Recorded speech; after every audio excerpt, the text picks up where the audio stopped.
मी पेठ येथे प्रचारामध्ये असताना, गाठीभेटी घेत असताना मतदारांच्या, मला त्या ठिकाणी राज्याचे वरिष्ठ मंत्री आदरणीय गिरीश भाऊ महाजन यांचा फोन आला होता. आणि मग त्यांनी मला विचारलं का तू 2 तासात नाशिकला येऊ शकतो का?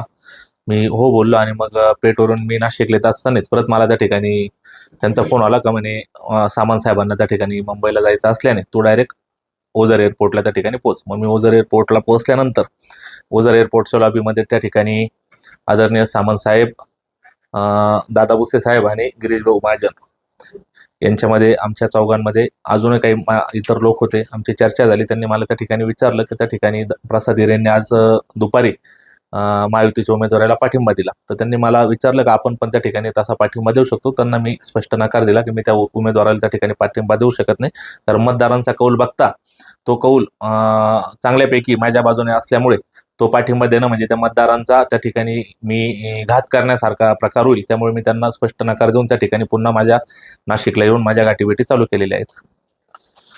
त्याबद्दल मला माहिती नाही, पण जसे दिवस जातील तसं आपल्याला त्या ठिकाणी दिसेलच असं काही झालं तर. नाही, त्यांची अशी काही विशेष अशी काही प्रतिक्रिया नव्हती. त्यांचा आग्रह होता की गोकुळ आपलं त्या ठिकाणी संपूर्ण महाराष्ट्रामध्ये महायुती आहे आणि महायुतीमध्ये जळगाव आणि नाशिकमध्ये त्या ठिकाणी अपक्ष उमेदवारांमुळे ही निवडणूक चुरशीची होत आहे.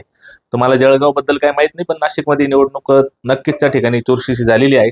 कारण प्रसाद हिरेंनी त्या ठिकाणी महायुतीच्या उमेदवाराला पाठिंबा दिल्यामुळे आता ही लढत फक्त गीते आणि दराडेंमध्ये होते.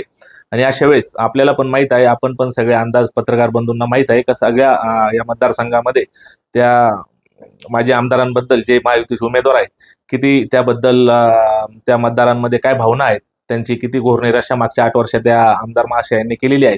आणि त्यामुळे त्यांचा जो भावनांचा उद्रेक झालेला आहे त्याचा मला कितपत फायदा होतो आता हे मला पुढील दिवसांमध्ये समजेल.